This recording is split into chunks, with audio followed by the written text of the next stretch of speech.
Welcome to the Story Voice, where every story is told like it happened to me. If you love real, emotional, and unforgettable stories from around the world, go ahead and hit subscribe and turn on the bell so you never miss a moment. These aren't just stories, they're experiences, they're lessons. So sit back, relax, and let this one take you somewhere real. My name is Michael Grant, and this is the story of how I helped build a company from scratch, only to be cut out and completely erased like I was never part of it. It all started in London, 2017. Dennis Harper was the kind of guy who could convince you the sky was green if you talked to him long enough. We met during our final year at university, King's College London. He was charming, ambitious, and full of wild ideas. I was more grounded, more of a thinker, but I liked his energy. We hit it off almost instantly during a late-night hackathon. I was working on a budgeting tool for students, and he was trying to build a marketplace for freelance tutors. Neither of us won the competition, but we gained something else, a strong friendship. By the time we graduated, we'd become nearly inseparable. Late-night coding sessions, noodle cups, cheap pints at the pub, it all felt like the beginning of something great. We talked endlessly about what we'd do after graduation. We didn't want regular jobs, we wanted something bigger. It was Dennis who first said it. "Mike, we should build something of our own, something real, something that matters." And I believed him. We spent the first few months after graduation working freelance gigs to survive, but we never lost sight of the dream. In late 2018, Dennis came to me with an idea. What if we created an app that helps small businesses track expenses in real time, sync with their bank accounts, and generate instant reports? Clean, simple, smart for the average person who hates spreadsheets. I still remember the excitement in his voice. He'd sketched out a rough interface on a napkin, full of arrows and scribbles. It was a mess, but the vision was there. I looked at the design and nodded. It could work, but we'd need a prototype, something to show investors. Exactly, but we'd need funds. Not much, just enough for 6 months of basic living and hosting. I thought about it. I didn't have much saved. Just a little over $4,000 that was supposed to go towards a deposit on a flat. But I said yes. "Let's do it," I told him. "We go all in." I never asked for contracts. No terms, no documents, just trust. For the next year, we worked out of Dennis's older brother's spare room in Croydon.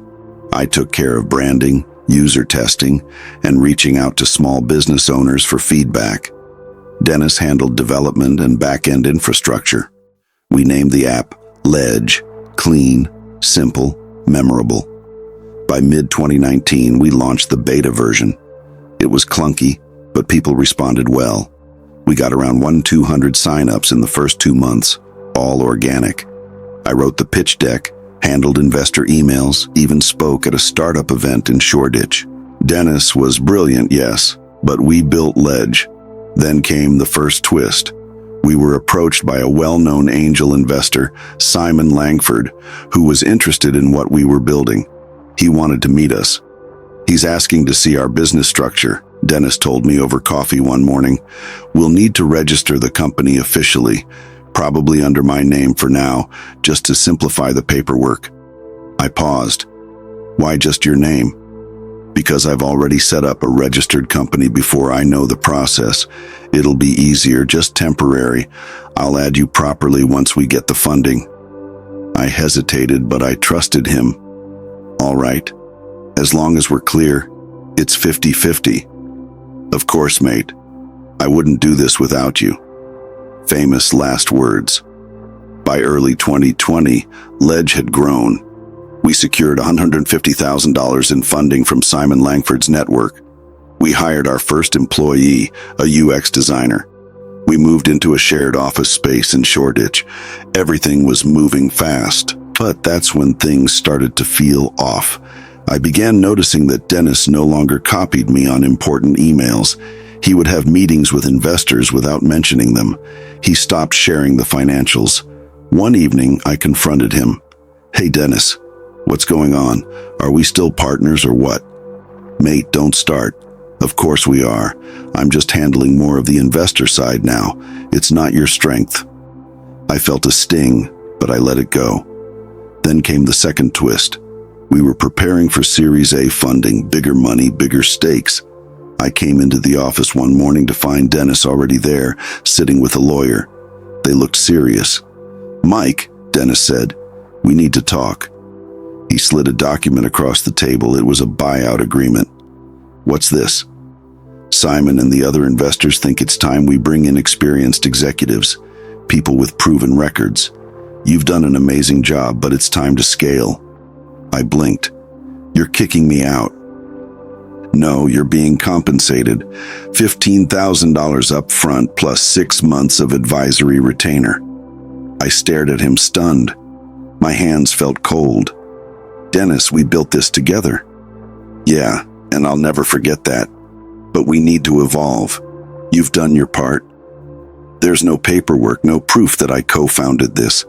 "Exactly," he said flatly. That's when I knew I'd been played. I didn't fight. I couldn't. I didn't have legal representation, no signed contracts, no shares, nothing but emails and memories.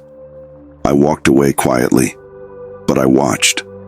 I watched as Dennis appeared on tech podcasts and panels, calling himself the sole founder of Ledge. I watched as he raised millions. I watched the company I helped build grow into a beast, without my name anywhere in the story. He erased me like I never existed, but life didn't stop there. Over the next 2 years, I struggled, took part-time tech gigs, rented a small flat in South London, battled depression, watched my ex move on. It was one of the darkest seasons of my life. But something inside me refused to quit. In 2022, I started again, from scratch. A new idea, a digital agency helping small businesses with branding and automation. I called it Bridgepoint Creative. By 2023, I had clients across 3 countries, a small but solid team, and something Dennis never had: gratitude. My clients remembered my name, they referred me, they respected me. But the final twist? That came 6 months ago. I got a call from a fintech company. "We're taking over Ledge," the CEO said. "Acquisition talks are underway. We found your old name attached to the beta version. Mind jumping on a call?" I almost laughed. "You know I was cut out, right?" "Yes. But your fingerprints are all over the early build. We believe in giving credit where it's due." I declined the call. I didn't need their validation. Instead, I wrote this story. I didn't respond to the call immediately. After everything that happened, I didn't want anything to do with Ledge. I'd already buried that chapter, or at least tried to. But something about the way the voice on the phone said, "Your name came up," stuck with me. For 3 nights, I couldn't sleep properly. I'd stare at the ceiling and hear Dennis's voice telling me, "We'll fix it later." I'd remember the day I left that office with nothing but my backpack and silence. So I called back. "This is Michael Grant. You said you found my name in Ledge's legacy documents." The woman's voice was polite but direct. "Yes, I'm Rachel Mills. I work with Evermore Capital.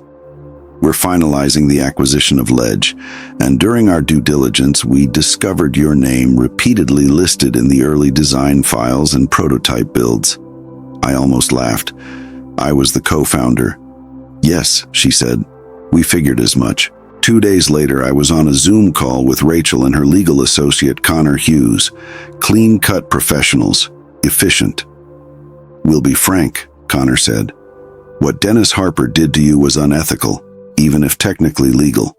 There's a paper trail, and while it may not hold in court, it raises concerns with our compliance team." I raised an eyebrow. I wasn't sure where this was going. "So what does that mean for me?" "We'd like to bring you on as a short-term advisor during the transition period. Paid, of course. You're buying the company and want the guy it was stolen from to help wrap it up." Rachel smiled faintly. "Something like that." I sat back, arms folded. "Will Dennis still be involved?" A pause. "No," Rachel said. "He's being removed post-acquisition. Quietly. Let's just say his leadership style didn't align with our long-term goals." I nodded. I wasn't sure what I was feeling. Relief, satisfaction, anger, maybe all of it. I didn't need revenge, but I wasn't going to turn down the opportunity to make sure that at least some truth got told. I signed the consulting agreement the next day. For 2 months, I worked quietly in the background of the Ledge transition. I helped the new team understand the product's foundations, flagged potential bugs in the legacy systems, and gave insights on why we made certain design decisions back in the early days. No drama, no tension. I never spoke to Dennis, but I knew he knew I was back. Then came the night I ran into him. It was an investor mixer in Canary Wharf. One of those flashy events where everyone wore smart casual and drank cocktails that tasted like cough syrup. I wasn't going to attend at first, but Rachel insisted I make an appearance. Optics, she called it. I was near the bar when I saw him. Dennis. He looked good. Still the same polished, confident man I remembered, but there was something different now. Less arrogance, maybe. Or maybe I was just seeing him clearly for the first time. His eyes landed on me and he froze. I didn't look away. He approached, slowly. Michael. Dennis. A beat passed between us. Didn't expect to see you here, he said. Same. You're consulting now? Looks like it. He looked around like he was searching for the right words. They didn't even let me say goodbye to the team, he said with a bitter laugh. Yeah, must have felt familiar. He winced, and for once he didn't try to explain. He didn't deny. He just nodded. You were right, you know. We should have done it the proper way. We? I said, raising an eyebrow. There was no we when you took my name off the cap table. He ran a hand through his hair. I was under pressure. Investors wanted clarity, simplicity. No, Dennis. You wanted control. Let's not rewrite history. We stood there in silence for a moment. I'm sorry, he said finally, and then he walked away. I didn't follow. I didn't need more than that. But life had more in store. A few weeks later, I was invited to speak at a startup panel in Dublin. The topic was Ethical Founding, Building with Integrity. I hesitated at first. My story was messy, personal, but I knew I had something to say. So I told the story, not to attack Dennis. I never said his name, but I walked the audience through what it felt like to build something from scratch, to pour yourself into a vision, and then be erased from your own story. I spoke about the importance of contracts, of partnership agreements, of protecting your contribution even when the other person is your best friend. The talk went viral, over 2 million views in 3 weeks. Suddenly, my inbox was flooded with messages from people who'd been through the same thing, co-founders who were sidelined, artists whose work was stolen, developers who were cut out of launches. It was bigger than me. And just like that, Bridgepoint Creative became more than a branding agency. We started offering startup mentorships. We launched a toolkit for ethical partnerships. We ran webinars, taught early founders how to protect themselves. We grew.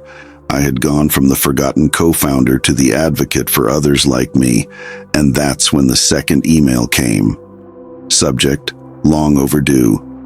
From Dennis Harper, Michael, I watched your talk. Twice. I've had a lot of time to think. What I did wasn't just wrong, it was cowardly. I pushed you out because I was afraid of sharing the spotlight, afraid of being seen as just half of something. I was selfish, and I paid the price. I don't expect forgiveness, but I want you to know that I'm trying to be better. If you ever want to talk, I'm here. D. I read it once, then again, and I archived it.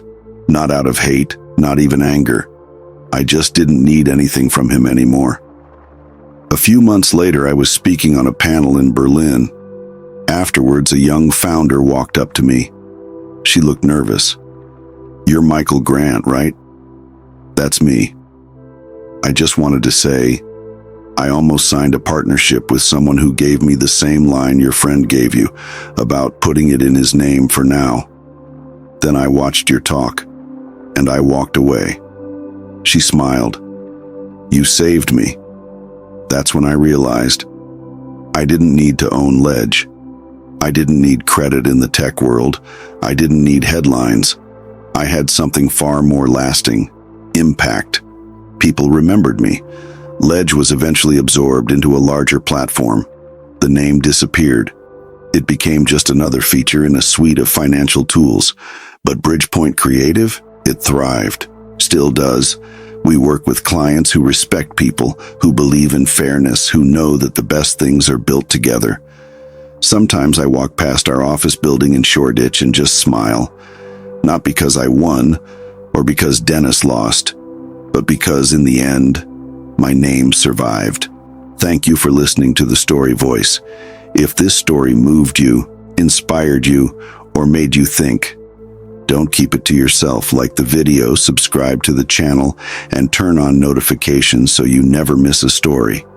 And if you've got a story you think the world needs to hear, drop it in the comments. I might just tell it next. Until then, keep listening and keep feeling.